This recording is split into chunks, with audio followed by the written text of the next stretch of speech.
उत्तर प्रदेश के वज़ीर आला योगी आदित्यनाथ ने एक बार फिर फ़िरक़ावाराना बयानिए को हवा देते हुए कांवड़ यात्रा को इत्तिहाद और अक़ीदत की अलामत, जबकि मुहर्रम के जुलूसों को तशद्दुद, तोड़फोड़ और आगजनी से ताबीर किया है। उत्तर प्रदेश में तो हम लोगों ने व्यवस्था भी बनाई हुई है कि वे अस्त्र शस्त्र से आप प्रदर्शन नहीं करेंगे, नहीं तो मुहर्रम का हर जुलूस उत्पात का, आगजनी का, तोड़फोड़ का कारण बनता था। बहन बेटियां सड़कों पे नहीं निकल पाती थी, कोई उस समय नहीं बोलता था। लेकिन दूसरी तरफ आपने इस बात को देखा होगा, कांवड़ यात्रा चल रही है, समाज का सबसे यानी श्रमिक वर्ग से लेकर के उच्च वर्ग तक हर व्यक्ति इस अभियान के साथ जुड़ा हुआ, एकता का अद्भुत संगम, कोई भेदभाव नहीं, न जाति का भेद है, न क्षेत्र का भेद है, न वर्ग का भेद है, न मत का भेद है, न संप्रदाय का भेद है। हर हर बम बम बोलते हुए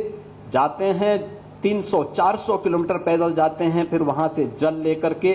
कावड़ को कंधे में रख करके फिर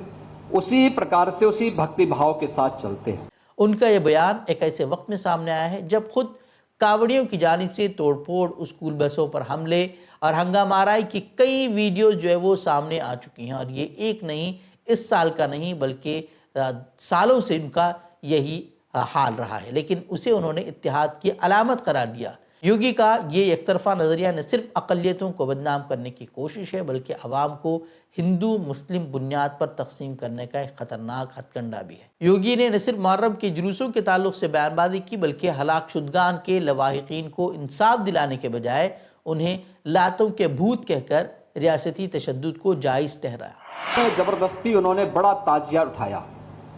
और हुआ क्या, वो हाई टेंशन की चपेट में आया, 3 लोग मर गए। बाद में उन्होंने रास्ता जाम किया तो पुलिस ने कहा क्या करें, मैंने कहा लाठी मार करके बाहर करो इनको, क्योंकि ये लातों के भूत हैं, बातों से मानेंगे नहीं। आप खुद ही सोचें कि जब वज़ीर आला ऐसी ज़बान इस्तेमाल करे तो फिर हिंदुत्व शिद्दत पसंदों से क्या तवक्को की जा सकती है।